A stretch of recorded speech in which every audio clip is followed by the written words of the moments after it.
Eyo stage gye mulaba mu video ye stage Rema gy'agenda okukozesa era ng'eno yabadde set up by ATS events. Ekivuulu kya Rema kya olunaku olwaleero kansuubire nti muli bulungi bamikwano era nga olunaku olwaleero lubatambulidde bulungi. Mbeebaza yonna gye mutuusa emikono, mwebale kutuwuliriza, mwebale byonna bye mukola, mwebale kulikinga, kusubscribinga na kukomentinga. Ekivuulu kya olunaku olwaleero era nga Rema ali set. Video gye mulabye eya stage Rema agipostinze enkya ya leero era nga yeebaza Mukama. Kino ekivuulu yakituumye Melodies of Love era nga mu nnyimba za love mu Uganda mu bakyala abayimbi ndowooza Rema akwata kisooka. Omukyala ono ayimba ayina eggono, ayimba ebiriyo. Ennyimba ze zo bambi zikuteeka mu laavu. Nnyimba nnungi nnyo era nga Melodies of Love nga bw'akiisa ekivuulu ky'olunaku olwaleero kisuutinga bulungi ennyimba ze. Kino ekivuulu kigenda kubeera ku Sheraton Gardens era nga kigenda tandika lweggulo. Abayimbi bonna bavuddeyo ne bakola audios nga bakiranga era kiraga nti entertainment industry ya Uganda oba abayimbi okutwaliza abamu balina enkolagana ennungi. Emabega kaawo waliwo interview yabuuza Kenzo nti ekivuulu kya Rema ogenda kujja okiyimbemu. Yakimubuuza last month. Kenzo yali teyamukkiriza na kumalayo kigambo Rema, linnya Rema, n'amugamba nti ekizibu mwagala nnyo wolokoso, oli mukumbuuza bintu munoonya ki popularity. Teyamuddamu bulungi, nendowooza yali akigwana kubanga abantu baagala ebyonoonese, nange ng'ontwaliddemu. Yamukuba omwenda sadida. Naye ng'ekivuulu kya lunaku olwaleero Alibad tickets zonna zaagetinze sold out, 5 days back. Era Rema yapostinga ne yeebaza abantu.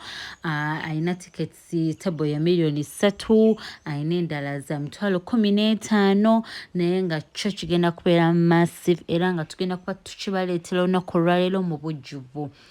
Wiiki ejja ku lunaku luno Friday next week tugenda kuba tulina ekivuulu kya Lydia Jasmine nga kyo bakiyise first born era nga kyo kigenda okubeera ekivuulu kye ekisooka. Kikyo kya next week era twerinze tulabe kubanga Lydia Jasmine asooka okupostinga ekivuulu kye, Rema n'amala n'apostinga naye bambi Rema yengera bw'ayogera mu interview yagamba ye ayina ekisa. Imagine Lydia Jasmine asooka okupostinga ne Rema bwe yapostinga ekikye, abantu ne balumba Lydia Jasmine ne bagamba nti gwe lwaki oyingirira munno.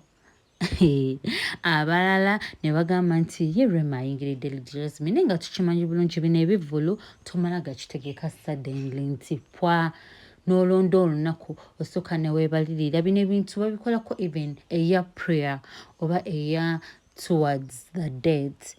Okitegeera bamikwano kubanga oba olina okwogera ne bayimbi banno, olina okwogera ne management, mukole booking, mufune approval from KCCA. So omuntu atasobola kikola nti fwa, mukitegeera bamikwano. So olumu abayimbi b'osanga nga ayina concert ku lunaku lwe lumu ne munne, communication eba teyagenda bulungi.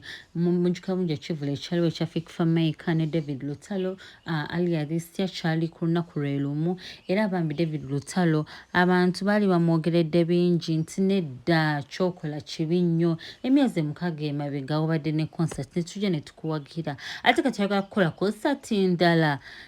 Mwatufuula kifa Bannayuganda abawagizi bammwe, mwatufuula kabbo ka ssente nti mujja ne mutwala nti ki.